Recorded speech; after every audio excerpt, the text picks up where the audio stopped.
notre chaîne YouTube Chambre Froide et l'IKP, la première chaîne de spécialité en vente des surgelés, la première chaîne de télévision sur YouTube. Voilà. Bienvenue mesdames et messieurs, vous êtes nombreux à nous suivre un lundi calme, un lundi plein d'embouteillages, mais un lundi où nous nous sommes promis ces grands rendez-vous de vous servir, mais de vous donner beaucoup plus de la matière. Vous savez que l'actualité politique, l'actualité économique, l'actualité dans l'ensemble du pays, nous commençons cela à partir des mardis. Parce que lundi est réservé, je vais même appeler un peu ça comme notre plateau spécial lundi saint, où nous recevons l'homme de Dieu, le pasteur Michel Kabunda. Avec lui, on échange beaucoup plus d'idées. Vous étiez nombreux à nous appeler pour nous dire que vous aviez remarqué que le pasteur n'était plus là. Alors, le pasteur, il a aussi plusieurs occupations. Là, je peux vous dire qu'il était en voyage, en petit déplacement. Mais au-delà de ça, il y avait aussi un grand événement dans la corporation Parole du Salut Maison Mère, la grande Parole du Salut à Gombe, en face de la clinique Ngaliema. Donc, et l'événement, c'était non seulement l'ordination, mais aussi j'ai aimé les thèmes que le modérateur a utilisés. Il a dit que maintenant ils sont officiels révérends. J'ai aimé ça. Donc ils sont officiellement révérends et nous allons poser toutes ces questions. Est-ce que plusieurs qui s'appellent révérends aujourd'hui, vous aviez été conféré révérend ou vous êtes réveillé les matins? Vous êtes devenu révérend. Nous allons poser toutes ces questions. J'ai le réel plaisir aujourd'hui de recevoir encore le pasteur Michel Kabunda, pasteur responsable de la Parole du Salut Ngaliema. Pasteur Michel, bonsoir. Bonsoir Didier. Ça faisait quand même longtemps. On a eu les séminaires, mais aussi ces grands événements où on vous a ordonné révérend. C'était quoi? Est-ce que vous pouvez nous expliquer cet événement de grande envergure où nous avions vu tout le pasteur être réuni à l'Assemblée mère, à Parole du Salut Gombe, où on nous a dit que maintenant vous êtes officiellement, vous pouvez être appelé officiellement révérend. Merci beaucoup pour la parole. Merci et bonjour à tous les auditeurs, auditrices qui nous suivent de partout à travers le monde. Que Dieu vous bénisse abondamment. Et les téléspectateurs aussi. Oui, les téléspectateurs, oui, tout à fait. Nous sommes de la 37e communauté des Assemblées de Dieu du Congo. Comme toutes les communautés, il y a des règles, il y a des statuts, il y a des règles et des façons de faire. Oui. Alors, pour ce qui concerne la KDC, nous avons d'abord l'organisation nationale, les organisations provinciales, nous avons également les districts et les assemblées locales. Voilà comment la KDC est organisée. Alors, lorsque quelqu'un est appelé pour servir Dieu, il ne doit pas s'autoproclamer. Il commence d'abord au sein d'une église locale où le pasteur de l'église locale reconnaît son appel, reconnaît son ministère, reconnaît que cette personne a quelque chose de Dieu et donc peut être une source de bénédiction pour l'église, corps du Christ, pour la communauté en particulier.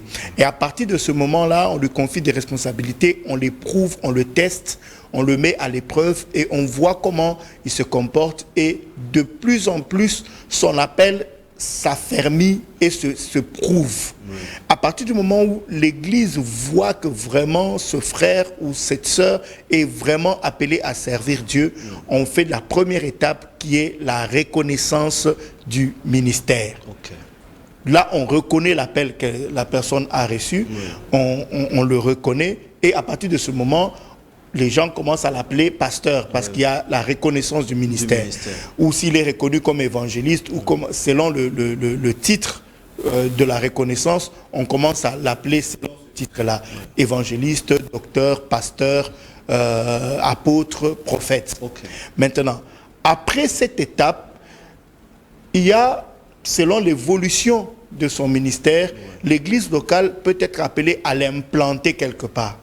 Lorsque l'église locale l'implante quelque part, on fait une cérémonie d'installation. Ça veut dire qu'on installe le pasteur dans une église locale. Il devient pasteur titulaire de l'église locale. Parce qu'avant, c'est un peu comme la présentation, on les présente dans un secteur. Voilà. Okay. Parce qu'avant, il était pasteur auxiliaire au sein de l'église De mère. l'église, oui. Après, il devient pasteur principal d'une église locale. Là, on vient l'installer. Oui. OK. Ah, donc. Maintenant, Oui. à partir de ce moment-là, il devient le pasteur principal de l'église locale.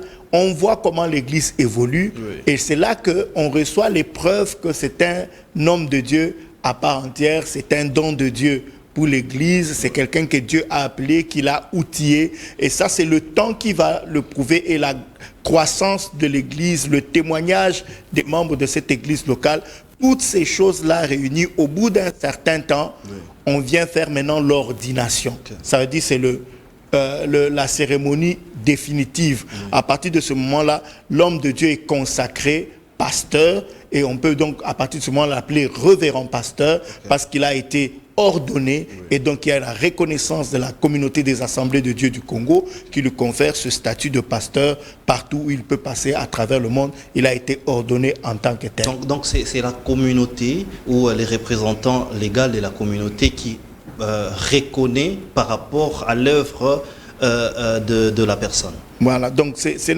le représentant légal de la communauté vient en dernier lieu pour l'ordination. La reconnaissance est faite au niveau de l'église locale. Oui. Ok? Le pasteur de son église locale reconnaît son ministère et l'installe dans une église où il devient pasteur titulaire, où il œuvre.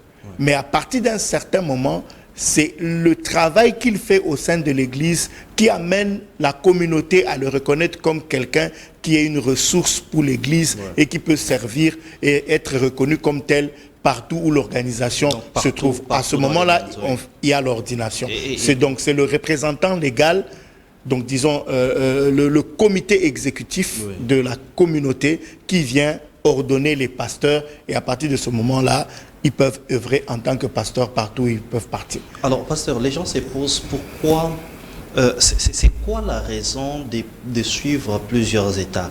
Est-ce qu'il est important dans le ministère de suivre toutes ces étapes? Est-ce qu'il est important d'être encadré? Parce qu'aujourd'hui, et ce qui est sûr, nous voyons aussi des pasteurs qui peuvent passer à la télévision, qui disent n'importe quoi, qui sont sujets des scandales, mais aussi, est-ce que d'un autre côté, est-ce que ce n'est pas freiner aussi les dons que Dieu donne aux hommes de Dieu? Très bonne question, Papa Didier. Dans tous les corps, il y a des règles à respecter. Ce n'est pas parce que quelqu'un a soigné une plaie qui devient infirmier ou médecin. Comprenez? Ce n'est pas parce que quelqu'un a défendu un cas qui devient avocat ou magistrat ou juriste. Vous savez, il y a le corps des juristes. Il faut répondre à certains critères pour faire partie de ce corps-là. Il y a le corps des médecins. Il y a l'ordre national des médecins, il y a les ordres nationaux de ceci ou de cela. Il faut avoir accompli certains critères pour être admis au sein de cet ordre. Et quelqu'un qui enfreint les règles peut être démis, ça veut dire révoqué. On lui enlève la qualité qu'il puisse prester. Ça protège le corps. Vous voyez, même en journalisme, voilà, parce que quelqu'un n'observe pas les us et coutumes. Déjà, il doit remplir certaines conditions pour être là. Malheureusement, dans notre pays, on ne respecte pas les principes, on ne respecte pas les règles. C'est ça qui fait qu'il y a beaucoup de dégâts au sein des communautés. J'ai appris dernièrement qu'il y avait un infirmier qui s'était proclamé médecin quelque part et qui travaillait en tant que médecin, qui a été même arrêté. On l'a mis en prison. Vous voyez, quelqu'un ne peut pas usurper un grade ou un titre parce qu'il peut être capable de faire 2 ou 3 choses. C'est la même chose aussi dans le corps des pasteurs. On ne doit pas, la Bible même dit, ne donnez pas de responsabilité à un nouveau converti. On doit tester les personnes. Il y a des conditions même bibliques pour que quelqu'un soit diacre, pour que quelqu'un soit évêque, pour que quelqu'un soit reconnu comme ancien ou comme pasteur. Il y a des conditions à remplir. Il ne doit pas être un nouveau converti. On doit voir comment il tient sa maison. On doit voir son degré de responsabilité. Il doit être propre à enseigner. Tout cela ne se vérifie pas en un seul jour. Ça se vérifie dans la durée. Justement. Et nous, dans notre corps, chez les pasteurs, pour la communauté de la KDC, pour quelqu'un qui soit reconnu pasteur, il doit avoir une formation biblique qui lui confère le titre et qui lui donne le droit de pouvoir enseigner aux autres. C'est très important. Et ensuite, on doit voir comment il gère l'église, comment il administre l'église, comment il s'occupe du peuple de Dieu. On doit voir comment les dons qu'il a reçu de Dieu, le don du Saint-Esprit et le fruit de l'Esprit se manifeste en lui. Sa femme doit attester que c'est véritablement un homme de Dieu parce que c'est elle qui le connaît, qui dort avec lui. Elle doit confirmer que oui, mon mari est un homme de Dieu, il est digne de confiance, vous pouvez le donner. Ses enfants doivent attester, sa communauté. Si la femme dit non, c'est qui que vous voulez mettre pasteur là? Non, celui-là c'est un païen, ou bien celui-là c'est un aventurier. La communauté déclasse la personne et on ne pourra pas te conférer le grade de pasteur. Donc ta femme doit attester, tes enfants doivent attester, ta communauté, ton église locale où tu travailles doit attester que véritablement notre papa, notre père, notre pasteur, c'est un homme digne de confiance, c'est un véritable homme de Dieu. Depuis qu'il est là, nous voyons comment Dieu l'utilise, nous voyons comment Dieu fait les choses avec lui, nous avons vu son sérieux, nous voyons son engagement et donc vous pouvez lui conférer ce titre. Wow. Donc c'est un processus de telle sorte que dans notre communauté, quelqu'un ne peut pas se parachuter pasteur. Et ça protège la communauté, ça évite qu'il y ait des dérapages et que les gens, sous l'étiquette de pasteur, puissent faire de la manipulation et faire beaucoup de dégâts que nous constatons aujourd'hui sous d'autres cieux. Et donc il faut éviter tout ça. Justement, pasteur, est-ce que nous aimerions savoir, lorsque la femme confirme et qu'on consacre les pasteurs, on consacre directement aussi sa femme, qui peuvent servir ensemble ou lui seul? Dans notre communauté, quand on consacre, effectivement, on consacre le couple parce que la femme doit consentir à accompagner l'homme de Dieu dans son ministère. Bien évidemment, il y a des femmes qui ont aussi l'appel, qui ont aussi le ministère. Et dans ce cas-là, le ministère et l'appel de la femme est reconnu séparément et elle est consacrée comme tel. Mais même pour un homme de Dieu qui doit être ordonné, sa femme doit l'accompagner. Adam doit faire le vœu de l'accompagner dans l'appel qu'il a reçu. Parce que si la femme de quelqu'un ne l'accompagne pas dans le ministère, il a déjà échoué même avant de commencer. Le ministère est quelque chose de très important, de très sensible, quelque chose qui exige beaucoup, exige énormément. Et donc, si la femme n'est pas avec toi pour t'accompagner dans l'appel, il va être difficile d'avoir un ministère qui va avoir du succès. Ok, bon vent à vous, pasteur. Merci, félicitations une fois de plus. Merci. Alors, nous allons parler de ces séminaires qu'il y a eu à l'église. Nous avions annoncé sûrement, mais on n'en a pas parlé. Comment ça s'est passé, les séminaires?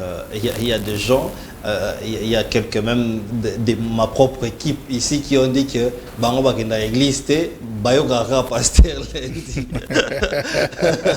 Alors, comment ça s'est passé, les séminaires?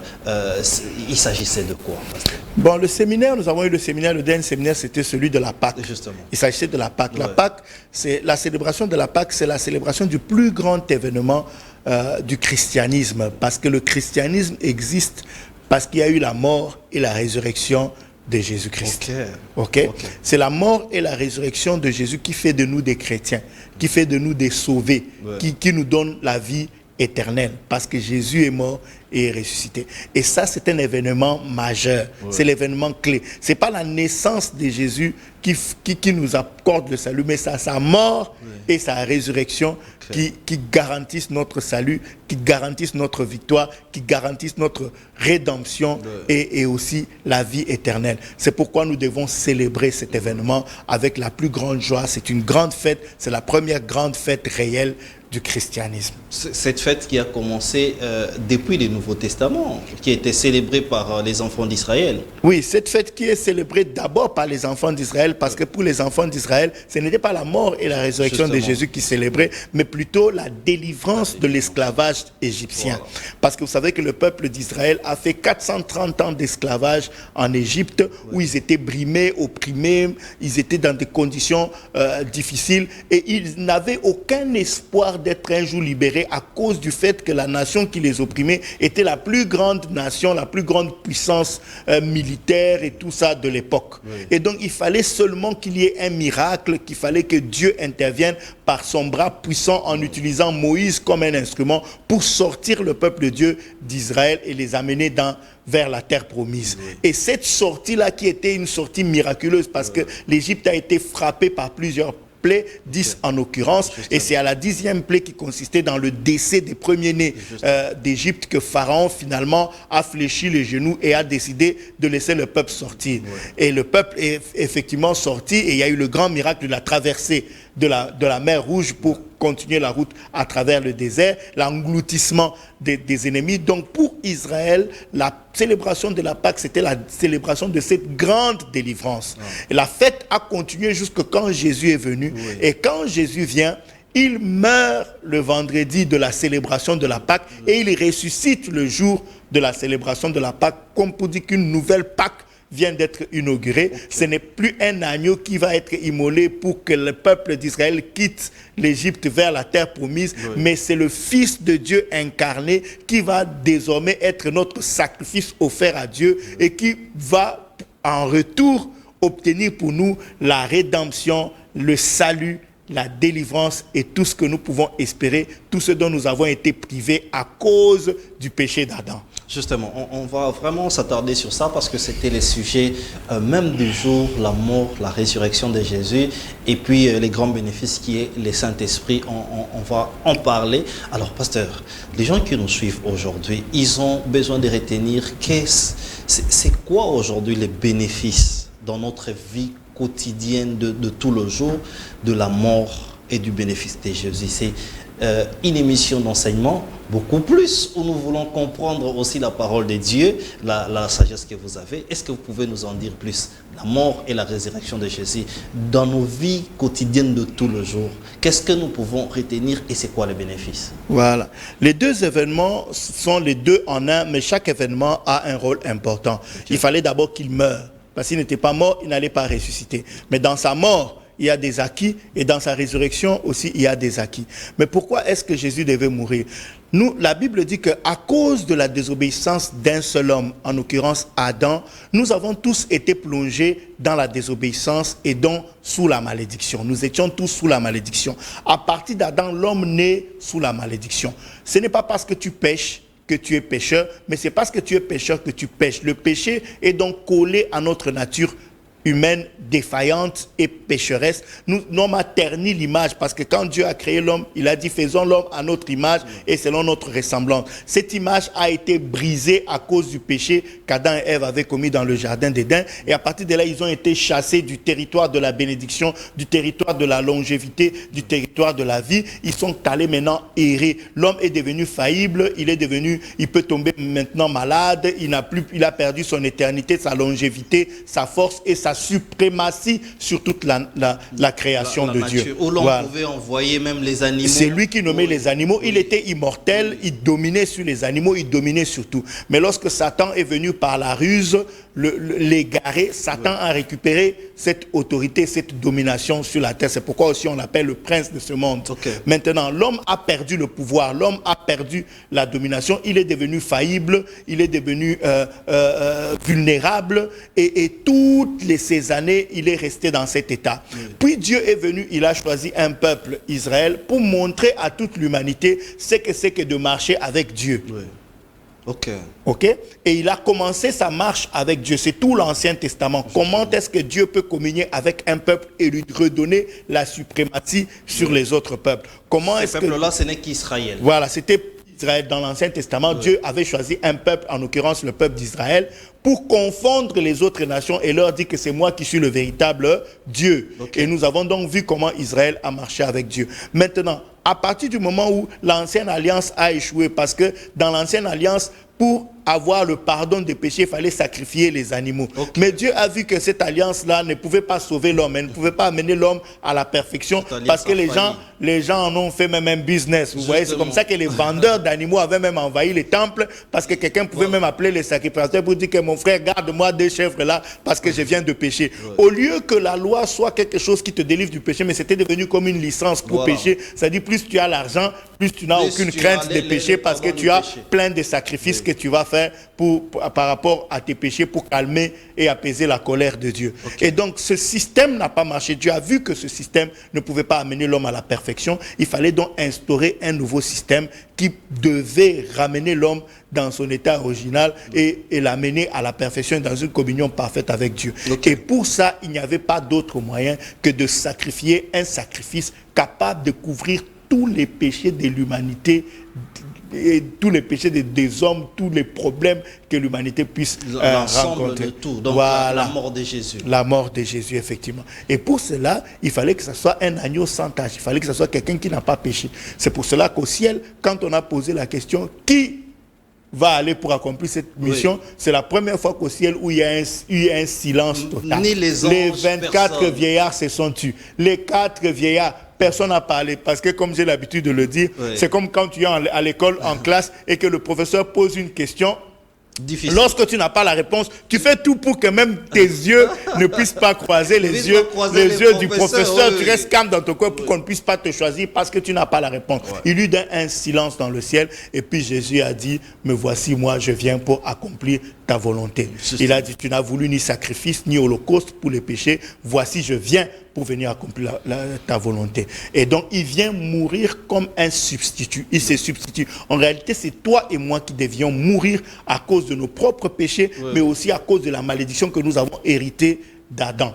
Mais quand Jésus vient, il vient d'abord obéir à Dieu, contrairement à Adam qui a désobéi. Lui vient accomplir totalement l'obéissance à Dieu en tant qu'homme et pour mourir en étant un innocent. Justement. Parce qu'il a été jugé selon la coutume. On n'a rien trouvé à lui reprocher. Jugé selon la loi de l'époque, on n'a rien trouvé à lui reprocher. Jugé selon la tradition humaine, on n'a pas trouvé de reproche à lui faire. Mais même Ponce Pilate a dû se laver les mains pour attester qu'il n'y avait vraiment rien qui ne permettait de le condamner. Mais malgré ça, on l'a crucifié. On l'a quand même accusé. Mais c'est là que vient la confusion, pasteur. Parce que c'est vrai que plusieurs décennies passées, il y a toujours la confusion où il y a d'autres qui n'acceptaient pas, qui attendent toujours les Messies. Mais la grande confusion aujourd'hui dans la vie actuelle, c'est que Jésus est mort pour les malédictions, il a payé les prix, mais les gens souffrent toujours, les chrétiens souffrent toujours, le monde souffre toujours. Pasteur, aujourd'hui, ces gens-là où on leur dit à l'église, malédiction, ils ont koko na yo, malédiction, ils ont papa na yo, ou ces liens, ou ça, ce que tu subis aujourd'hui, c'est la conséquence d'un événement qui s'est passé quelque part. Comment est-ce que ces gens-là doivent comprendre la mort et la résurrection de Jésus par rapport à ce qu'ils vivent? C'est pour cela que nous devons enseigner. Voilà. Parce que la Bible dit ceci. Mon peuple périt, faute de connaissance.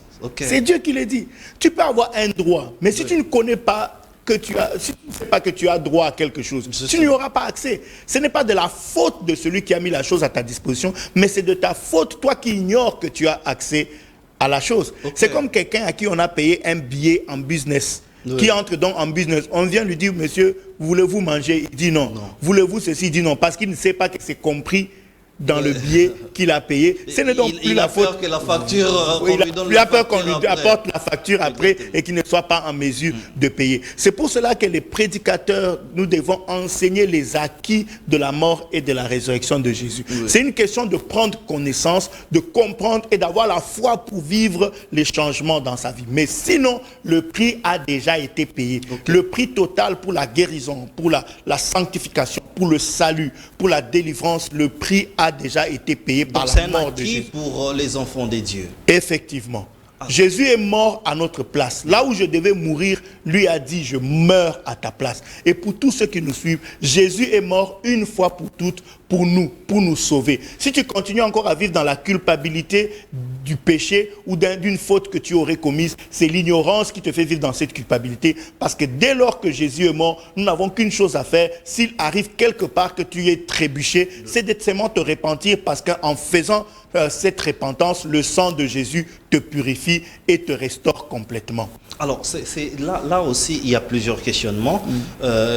Généralement, il y a aussi aujourd'hui les prédicateurs qui ne prêchent que la grâce de Dieu, qui expliquent que la mort et la résurrection de Jésus nous exemptent de toutes choses. L'homme n'est plus pécheur, l'homme n'a à faire aucun effort pour rentrer au ciel, parce que la grâce a déjà tout fait, et au dernier jour, tous nous irons au ciel. Pour ces prédicateurs-là, qu'est-ce qu'il faudrait enseigner aujourd'hui, pasteur? La vérité pure de la parole de Dieu, c'est ceci. Le salut a été offert par la mort et la résurrection de Jésus gratuitement. C'est gratuit, c'est offert. Mais quand on t'offre quelque chose, il faut encore que tu prennes. en acceptant. Une chose est de t'offrir, mais une autre chose est de recevoir la chose qui est offerte. Oui. C'est pour cela que le salut est gratuit, mais on l'obtient, on le reçoit par la foi, en recevant Jésus-Christ dans sa vie comme Seigneur et Sauveur. Dès que tu reçois Jésus, la Bible dit, si tu confesses de ta bouche le Seigneur Jésus, et si tu crois dans ton cœur que Dieu l'a ressuscité des morts, tu seras sauvé. Voici les deux conditions. Première condition, il faut confesser de ta bouche.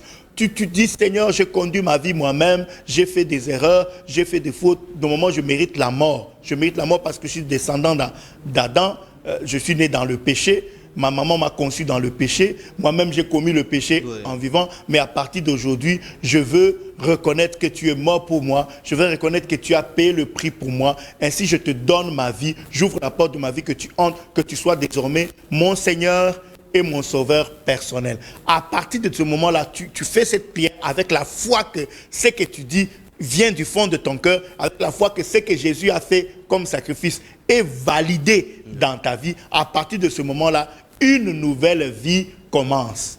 Le Saint-Esprit vient s'asseoir et vient te guider dans la nouvelle vie. Maintenant, la mort de Jésus fait trois choses par rapport au péché. Parce que vous avez parlé du péché. Justement. La première chose, c'est que la mort de Jésus nous a délivrés de la culpabilité du péché. Vous voyez, de la culpabilité du péché.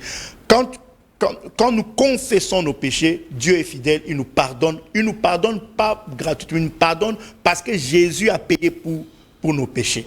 Donc la mort de Jésus vient nous libérer de la culpabilité du péché. Nous n'allons plus vivre cette culpabilité. Nous devons croire, quand nous confessons, nous devons croire qu'il nous a pardonné et nous devons croire qu'il a oublié. Et nous ne devons plus rappeler le souvenir d'une faute que nous avons commise, parce que nous devons avoir la foi qu'une fois que nous avons demandé pardon, il nous a pardonné. La mort de Jésus vient faire une deuxième chose.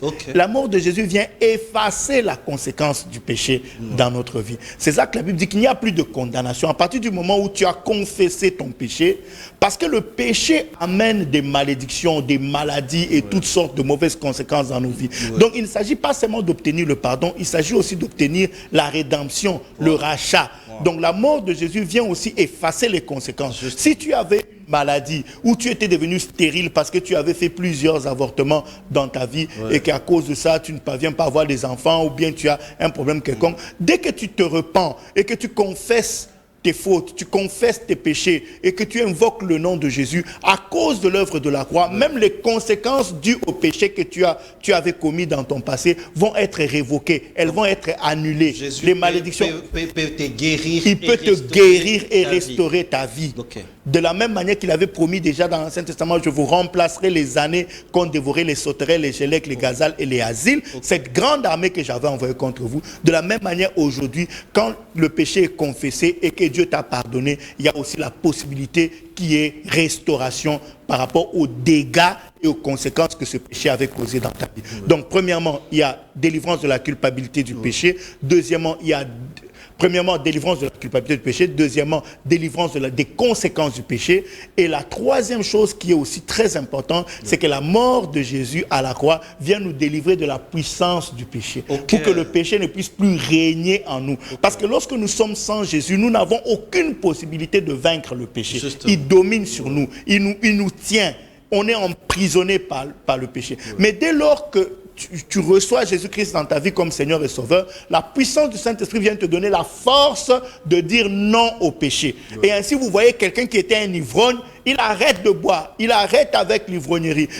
Une femme qui était une impudique, elle arrête avec l'impudicité. Ça, c'est aussi la mort et la résurrection de Jésus qui nous apporte cela. La possibilité de vaincre le péché. Tu peux regarder une femme passer sans avoir nécessairement envie de sauter sur elle ou de l'appeler ou de commencer à développer d'autres choses, parce que tu as été affranchi, tu as été libéré. Et croyez-moi, quand l'œuvre de la croix accomplit bien son travail en quelqu'un, tu n'es plus dans la lutte tous les jours, tu ne luttes plus.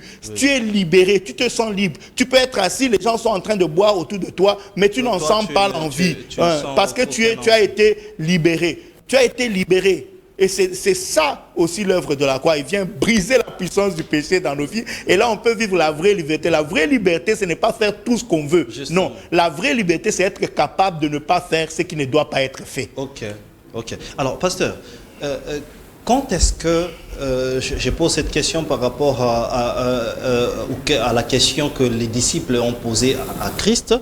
Ils ont vu un paralytique et les disciples sont venus poser à Christ la question, est-ce que celui-ci aussi vit ses conséquences parce que ses anciens arrière-parents ont péché, ou c'est pour manifester la gloire de Dieu? Ça, c'était la réponse de Jésus, bien sûr, c'est pour manifester la gloire de Dieu. Alors, le contexte actuel dit que, est-ce que toutes les personnes qui peuvent vivre la malédiction se répandant, ou des conséquences de la vie, la souffrance se répandant, ou de descendance en descendance, c'est juste pour prouver la résurrection et la mort de Jésus, ou c'est pourquoi?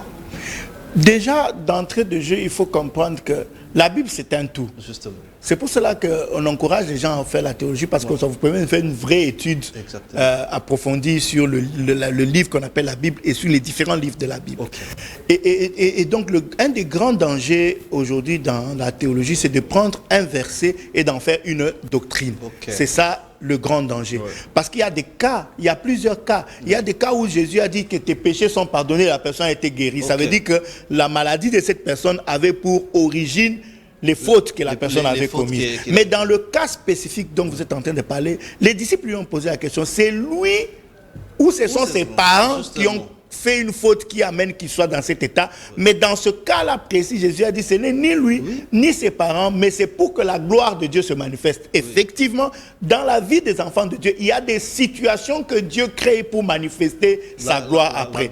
Un autre exemple que je peux te donner, c'est l'exemple de la maladie de Lazare. Okay. Jésus pouvait venir et guérir Lazare. Mais s'il avait seulement guéri Lazare, il y a une dimension de sa puissance qu'on n'allait pas comprendre, dont on n'allait pas avoir la révélation. C'est pourquoi il dit que sa maladie n'est pas une maladie qui va le mettre à mort.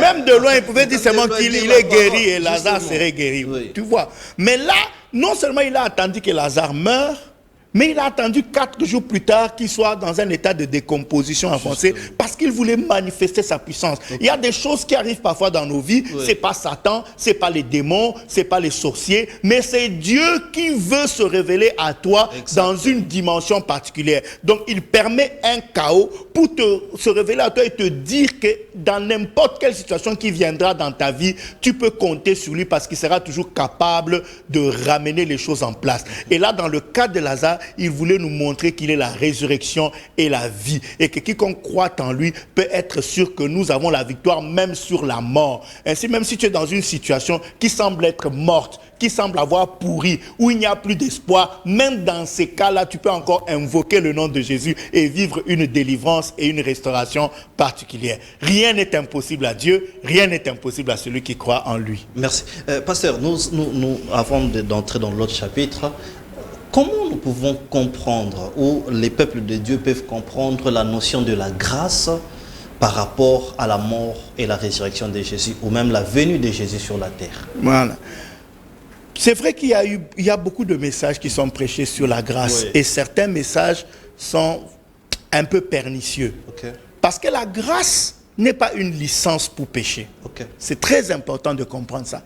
La grâce vient te sortir d'une situation dans laquelle tu t'es plongé toi-même. La grâce, c'est aussi ce que nous recevons sans l'avoir mérité. La grâce de Dieu, c'est la personne de Jésus. À travers la personne de Jésus, nous obtenons de Dieu des choses pour lesquelles nous n'avons pas prié, des choses que nous n'avons pas méritées. Nous obtenons la faveur de Dieu. Nous avons l'amnistie de Dieu. Mais la grâce de Dieu n'est pas une licence pour pécher. Pourquoi?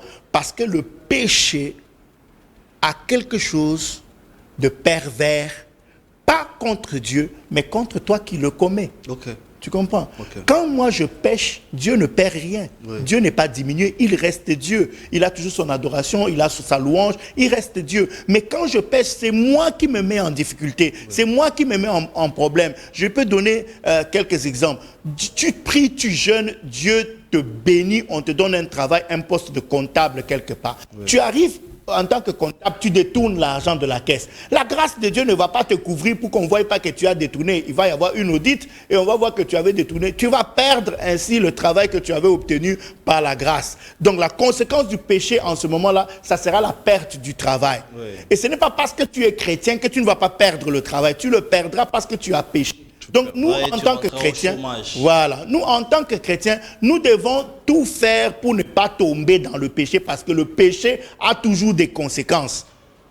Maintenant, tu te répands, Dieu te pardonne, tu as la vie éternelle, tu ne vas pas aller en enfer, tu as la vie éternelle, mais tu as quand même perdu le travail. C'est pour cela que la grâce ne doit pas être conçue comme une licence pour pécher, parce que le péché a des conséquences. Ça va tuer ton travail, ça va tuer ton mariage, ça va tuer ton église, ça va tuer ton ministère, ça va tuer plusieurs choses. En tant que chrétiens, nous devons tout faire pour marcher tous les jours dans la sanctification et dans l'obéissance à la parole de Dieu. Mais si tu arrives de trébucher, si tu arrives de tomber, tu te répands, tu pries sincèrement, tu te repens et le sang de Jésus te purifie et te restaure. Maintenant, dans le cas où tu as perdu le travail, tu dois à nouveau saisir ça comme une opportunité pour tirer une leçon et comprendre qu'un chrétien ne doit pas voler. Il ne faut pas être un chrétien voleur. Oui. À partir de ce moment-là, quand Dieu voit que tu as bien compris la leçon, il va te restaurer à nouveau et te redonner du travail. Maintenant, il va vraiment espérer que quand il va te redonner du travail, tu ne vas plus recommettre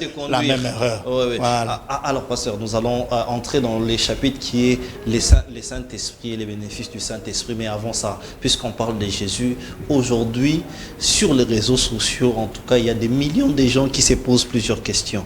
Pasteur, l'Église aujourd'hui a un problème d'enseignement. Alors, nous voulons savoir, Jésus a-t-il une image? Ces personnes-là qui pensent que l'image du film de Jésus ou la photo de Jésus est Dieu, sont-ils des idolâtres? Ils iront en enfer? Ou qu'est-ce que nous pouvons comprendre par rapport à cela? C'est un sujet important qui se dit dans les réseaux sociaux. Il y a même une femme qui s'appelle, on ne cite pas les noms, qui dit que, tout ça y est, tsunami tema. Voilà. En fait, Dieu n'a pas une image. Si vous lisez la Bible, même déjà dans Exode, chapitre 20, à partir du verset 4, vous lisez en dessous, là, Dieu dit, tu ne feras aucune représentation, tu ne feras aucune image. Dieu ne doit pas être représenté sous forme humaine. Il ne doit pas être représenté même sous une forme de statue. La Bible elle-même dit, tu prends un bois, tu prends de la porcelaine, tu fais l'assiette, tu te sers, tu manges. Tu prends encore la porcelaine, tu fais une forme de femme et tu commences à t'agenouiller, te prosterner sur ça. Non. Toute forme de prosternation, que ce soit devant une image, une statue, et de l'idolâtrie pure et simple. Okay. C'est de l'idolâtrie et Dieu est contre ça. Il ne veut même pas qu'on le représente lui-même sous forme d'une statue. La Bible dit, l'heure est venue où les vrais adorateurs vont maintenant adorer Dieu en esprit et en vérité. En esprit, ça veut dire dans la profondeur de ton cœur, de ton âme, de ton esprit, et en vérité, ça veut dire en respectant ce que la parole de Dieu nous demande de faire, ce que la parole de Dieu nous dit. Nous ne devons pas nous prosterner devant nous, nous ne devons même pas considérer un homme à la hauteur de Dieu, parce qu'on peut idolâtrer son pasteur, on peut idolâtrer son église, on peut idolâtrer sa communauté, on peut idolâtrer son père ou sa mère. On ne doit placer personne au-dessus de Dieu. On doit placer personne au-dessus de la parole de Dieu. Toute forme de placer quelqu'un au-dessus de Dieu ou de la parole de Dieu est de l'idolâtrie. Et surtout quand il s'agit de mettre une photo quelque part. Et j'ai vu même quelqu'un qui un jour était dans son salon et qu'il avait envie de faire quelque chose qui semblait être un péché. Il avait les photos de Jésus qui circulent. Il a pris d'abord la photo, il est allé mettre à part pour faire la chose qu'il allait faire. C'est une aberration de très haut niveau parce que Dieu, il pense que quand il a mis ça, c'est fini, Dieu ne voit. Non, Dieu voit partout. Dieu est partout au même moment. Il n'y a pas un endroit où Dieu n'est pas là. Okay. Il est omniscient, omniprésent, omnipotent. Donc dans nos cœurs. Alors Dieu est partout, Dieu n'est pas dans une image. Alors toutes ces personnes-là qui représentent Jésus par des photos, vous êtes des idolâtres. C'est de l'idolâtrie pure et simple. C'est de l'idolâtrie et vous irez en enfer pour ça, car Dieu n'aime pas l'idolâtrie. Alors, pasteur, nous allons parler du Saint-Esprit. Les plus grands cadeaux de l'Église, les Saint-Esprit. D'ailleurs, lorsque les disciples étaient tristes, tout simplement parce que Jésus partait, mais il demandait, lorsque tu pars maintenant, nous resterons calmes. Alors, Jésus a donné une promesse que je vous enverrai les Saint-Esprit. Alors, comment nous pouvons comprendre les Saint-Esprit? Qui est le Saint-Esprit? Le Saint-Esprit est-il une personne? Le Saint-Esprit est-il Dieu? Vraiment, dites-nous-en sur le Saint-Esprit et les bénéfices du Saint-Esprit. Nous vous écoutons, pasteur. Oui, le Saint-Esprit, c'est la troisième personne de la divinité. Okay. Nous croyons en un seul Dieu. Nous sommes des monothéistes. Ok. Nous croyons en un seul Dieu, mais qui se présente sous 3 personnalités. Le Père, le Fils et le Saint-Esprit. Jésus lui-même a dit, baptisez-les au nom du Père, au nom du Fils et du Saint-Esprit. Lorsque nous rentrons dans Genèse, cette divinité trinitaire, elle est déjà manifeste parce que Dieu dit, faisons l'homme à notre image et selon notre ressemblance. Et la Bible dit que l'Esprit de Dieu se mouvait à la surface des eaux, puis Dieu dit. Nous sommes créés à l'image de Dieu, même nous-mêmes êtres humains, nous sommes corps, âme et esprit, mais c'est la même personne. Nous sommes la même personne, mais nous sommes corps, âme et esprit. Et donc, Jésus est l'image visible du Dieu invisible. Mais il y a le Père qui commande, qui ordonne et qui fait des choses de façon indépendante, parce que Jésus lui-même a dit, pour ce qui est du dernier jour, ni le Saint-Esprit, ni le Fils ne connaît, il n'y a que le Père qui connaît ces jours. Et le Saint-Esprit aussi, les 3 entités, chaque entité a ses opérations, a les œuvres que cette entité fait. Et le Saint-Esprit maintenant, c'est lui qui vient garantir la présence de Dieu en nous. C'est pourquoi Jésus avait dit que je ne vous laisserai pas seul. Et aussi avant ça, il avait dit qu'il vous est avantageux que je puisse m'en aller. Voilà, parce que quand il était sur la terre, il était local. Justement. Quand il était à Matete, il n'était pas à Lemba. Quand il était à Mboudi, il n'était pas à la Gombe. Vous voyez, il fallait se déplacer de partout pour aller là où était Jésus, pour pouvoir vivre quelque chose. C'est pourquoi il a dit qu'il vous est avantageux que je m'en aille. Il est à votre avantage. Voilà, c'est à votre avantage. Parce que quand il part et qu'il envoie le Saint-Esprit, le Saint-Esprit vient garantir l'omniprésence de Dieu sur la terre. À travers chaque chrétien, Dieu se manifeste. Les mêmes œuvres qu'on vivait en se déplaçant de partout pour aller vers Jésus, maintenant il y a plusieurs Jésus, il s'est multiplié un peu partout. Vous pouvez vivre la même chose en étant en contact avec les vrais chrétiens nés de nouveau et qui ont été baptisés dans le Saint-Esprit. Donc les Saint-Esprit, Jésus disait que la venue du Saint-Esprit, c'est votre avantage en fait. Voilà. Donc et c'est un vrai avantage. Votre avantage. C'est un vrai avantage parce que dans l'Ancien Testament, étant donné qu'il n'y avait pas encore la rédemption, l'Esprit de Dieu ne pouvait pas être permanent dans l'homme.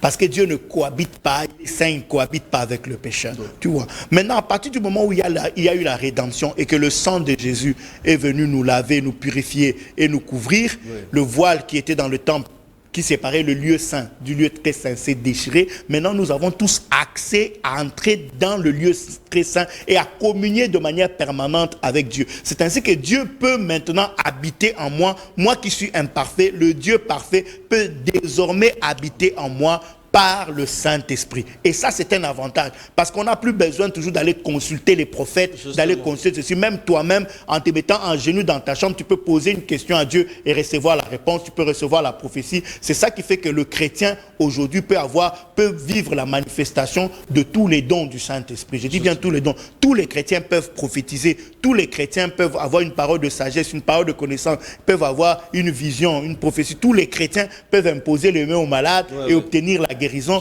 peuvent prier et obtenir un miracle. Tous les dons du Saint-Esprit sont disponibles pour tous les chrétiens. À toute l'Église. Donc, à toute l'Église. L'un des avantages que Jésus nous a donné, c'est que nous l'avons en permanence au canal du Saint-Esprit. Voilà. Alors, c'est quoi les bénéfices du Saint-Esprit? Comment est-ce que nous pouvons, toutes ces personnes qui nous suivent, comment est-ce qu'ils peuvent acquérir le Saint-Esprit, les garder en permanence dans leur vie pour pouvoir être aussi puissants? Parce que le Saint-Esprit, d'un côté, il est puissant, d'un côté, il guérit, de l'autre côté, il donne l'intelligence, de l'autre côté, il donne tout. Comment garder la chaleur du Saint-Esprit? Je pense même que ça, c'est la notion, c'est ce qu'il y aura dans les séminaires. Oui, ça. Si je suis on parle le même langage avec la régie, ils vont aussi nous balancer. Voilà, c'est la photo déjà du séminaire. Voilà, gloire au Seigneur. Qui aura à partir de mardi 14 au vendredi 17 mai. Voilà. Et on clôture les dimanches. Gloire à Dieu. Alors, pasteur, dites-nous-en, que nous soyons déjà au parfum de ce que sera les séminaires. C'est quoi les avantages du Saint-Esprit? Alors, le Saint-Esprit est Dieu. Et c'est par le Saint-Esprit que la vie même de Dieu doit couler en nous. Tu vois. Sans le Saint-Esprit, nous sommes des hommes charnels, nous sommes des hommes animaux. Oui. Et à quelques références près, on ne diffère en rien des animaux, si seulement à cause du fait qu'on est un peu plus intelligent qu'eux. Mais quand le Saint-Esprit vient, il nous connecte à la source intarissable de grâce, de paix, de bonheur. Parce qu'il vient déjà avec le fruit de l'esprit. Quand la paix de Dieu s'installe en toi, même dans un milieu trouble, tu vas ressentir la paix et la joie parce qu'elle ne dépend pas du monde, ni de ce qui se passe dans ton compte en banque. Tu peux avoir un compte en banque vide, mais être joyeux, en train de danser quand le Saint-Esprit est en toi. Et cette paix, nous en avons besoin parce qu'il y a des gens qui ont des millions dans les comptes et qui manquent la paix. Qui sont obligés d'aller se saouler pour retrouver la paix quelque part. Justement. Mais le fruit de l'esprit, c'est la paix, la joie, la tempérance, la douceur, la bénignité. Quand le Saint-Esprit vient en toi, tu as déjà la quiétude intérieure. Tu es en paix, tu as une joie intérieure, tu as une paix intérieure. Mais maintenant, en plus de ça, le Saint-Esprit vient faire de nous des surhommes. Il vient faire de nous des surhommes parce qu'il vient nous faire des choses qu'un homme naturel ne peut pas faire. Il vient te donner une intelligence qu'un homme naturel ne peut pas développer. Il vient avec l'esprit de révélation. Là, on devient des surhommes et on peut faire des choses qu'en temps naturel, on ne pouvait pas faire. Donc, c'est une source infinie de grâce. Et quand nous célébrons la Pentecôte, comme nous allons le faire déjà au mois de mai ici, tous les chrétiens doivent rechercher la plénitude, la puissance. Parce que comme tu as posé dans une de tes questions, effectivement, le Saint-Esprit, on peut l'étouffer.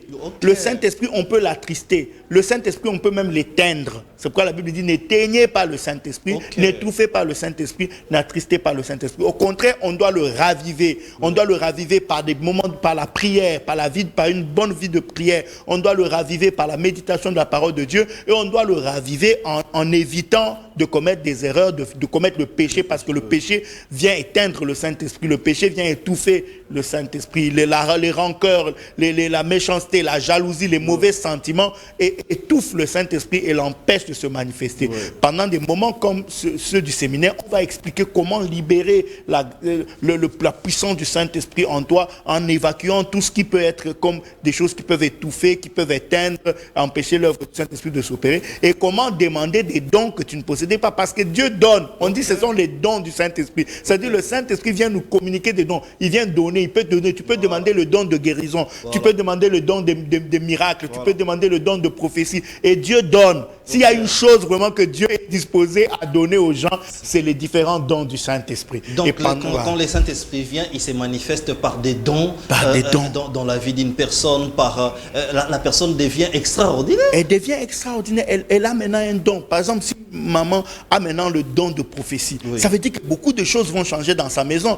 Au lieu de commencer à s'asseoir là et à se chamailler avec son mari, tu peux être là, dès qu'il arrive, tu dis que mon chéri, tu viens d'où? Il dit que non, j'étais au bureau avec monsieur le conseiller jusqu'à 23h. Il dit que non, papa, quand tu étais à Bandal, assis dans tel coin, tu étais assis avec une fille qui avait une robe rouge. Voilà, je te voyais pas.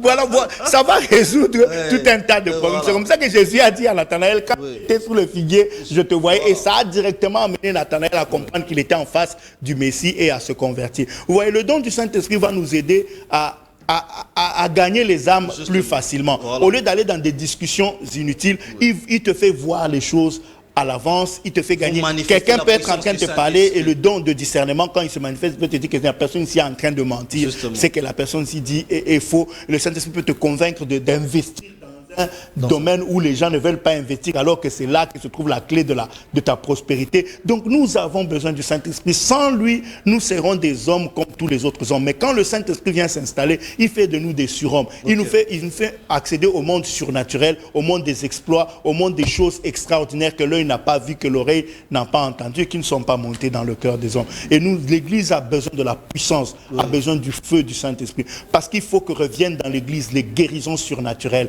les bénédictions ostentatoires, des choses que les gens n'ont pas vues. Nous voulons revivre ces choses. Nous voulons voir les paralytiques marcher, les aveugles voir, les sourds entendre. Nous voulons voir les faibles devenir forts, les pauvres devenir riches. Nous voulons voir des ignorants commencer à gagner l'intelligence et à faire des choses qu'ils n'étaient pas capables de faire avant. Exactement, Voilà ce que le Saint-Esprit peut faire. Justement, nous avons hâte d'être là pendant ce grand séminaire qui sera organisé à Parole du Saling Galiema.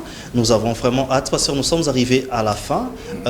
Est-ce que nous pouvons en connaître plus aussi sur ces séminaires? Il se tiendra à quelle heure? Nous avions vu que vous n'êtes pas seul, pasteur. Vous serez accompagné aussi des hommes de Dieu.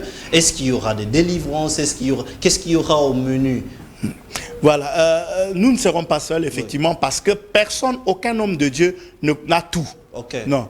Dieu donne à chacun. Le Saint-Esprit en question. Le Saint-Esprit distribue à chacun selon son bon vouloir. Voilà. Donc d'autres hommes de Dieu ont des choses que je n'ai pas, ont des grâces que je n'ai pas. Et donc nous avons besoin que ces hommes de Dieu-là viennent aussi distribuer les grâces et les dons qu'ils ont reçus. Parce qu'on peut communiquer aussi les dons du Saint-Esprit. Quand on a reçu, on peut communiquer à quelqu'un par imposition de main ou par simple déclaration ou au travers l'enseignement. Nous allons créer une atmosphère de gloire qui va permettre que chacun soit baptisé dans le Saint-Esprit. Et donc, effectivement, quand le Saint-Esprit descend, il y a des délivrances parce que l'onction brise les joues. Il y a des délivrances, il y a des guérisons. Quand le Saint-Esprit descend, les gens sont baptisés dans le Saint-Esprit. Ils obtiennent des dons nouveaux, des grâces nouvelles. Il y a des guérisons. La puissance du péché disparaît. On monte à un autre niveau parce qu'il y a des niveaux. On peut monter jusqu'à commencer à nager. Et voilà, c'est vraiment la plénitude de Dieu. On doit baigner dans cette plénitude. Il y aura donc le pasteur Dédé Landou qui est connu dans la vie de Kinshasa, le pasteur Lévi Congolo,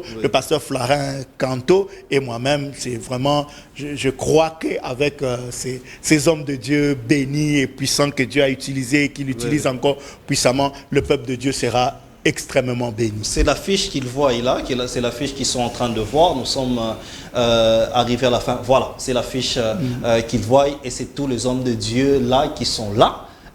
Qui seront également présents dans ces grands séminaires. Et le samedi, nous aurons un grand concert avec Maman Laure Mbongo. Donc, les concerts avec Maman Laure Mbongo, c'est samedi. C'est le samedi, avant de clôturer le dimanche.